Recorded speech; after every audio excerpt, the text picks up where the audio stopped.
ард түзөө үзүүлж байна.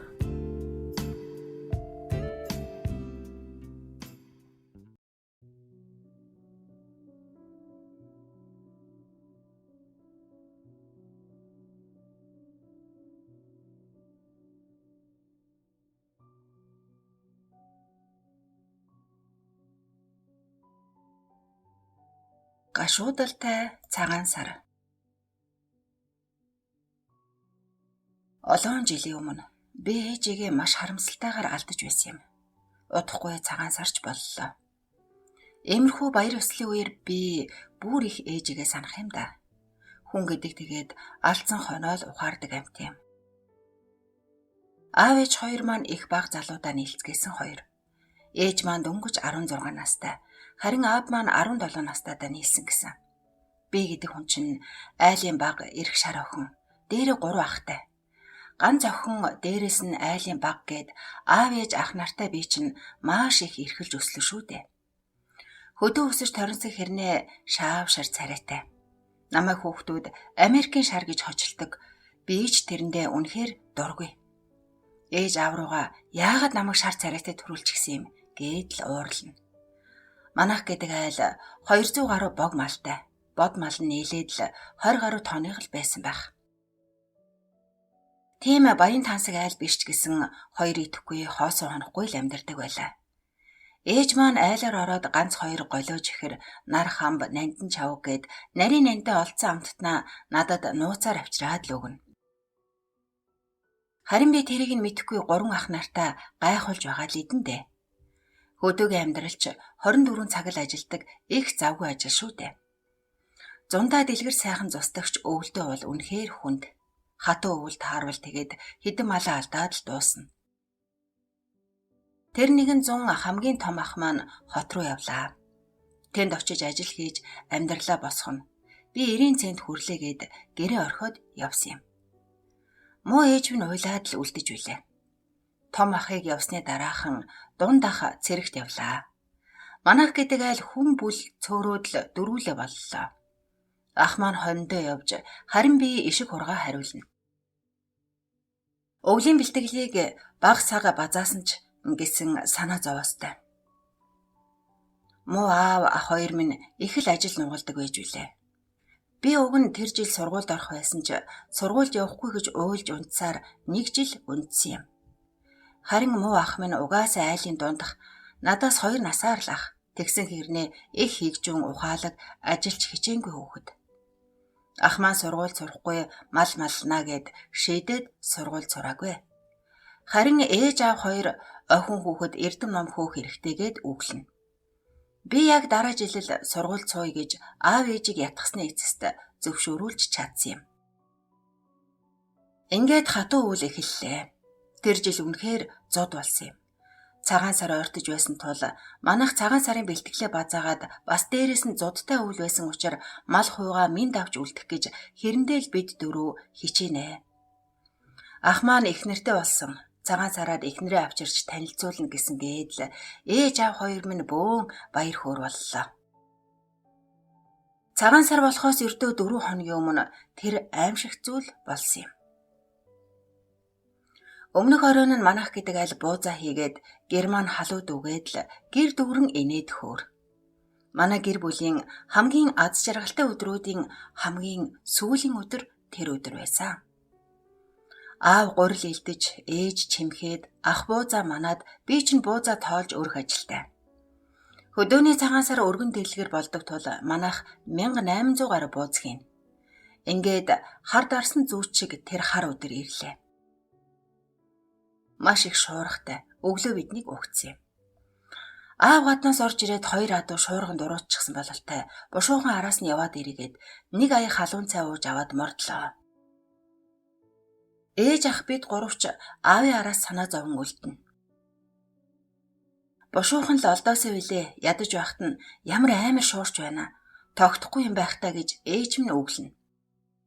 Нохой дуугарч манад зочин ирсэн нь саахалт айлын дугур өвгөн байсан юм.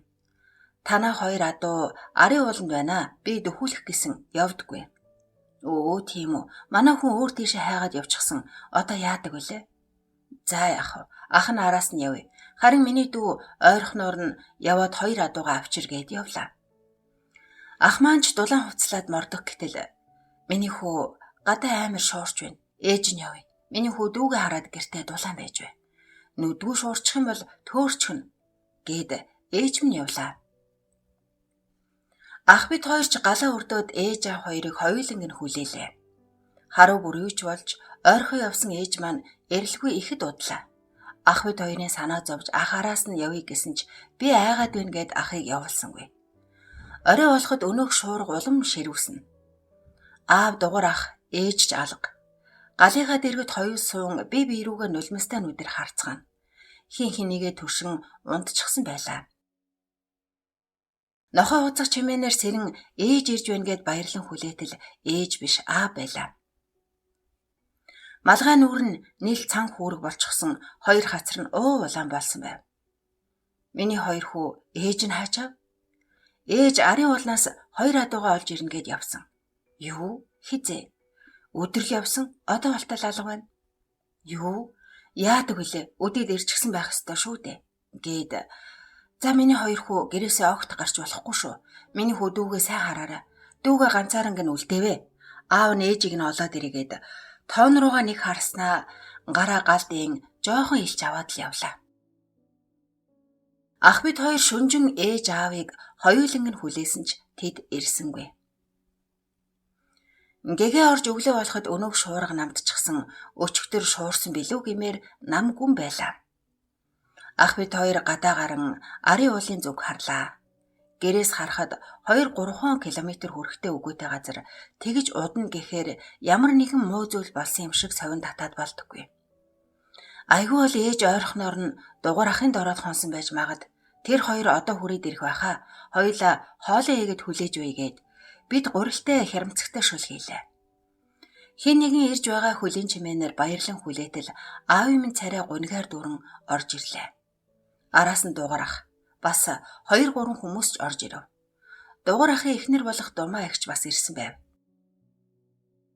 Аав минь биднийг нэг үнсээд за миний 2 хүү Думаа эгчигээ дагаад тэднийд очиод байж бай гэж хэлээд толио орныхоо бүтээлгээр бүтээлээ.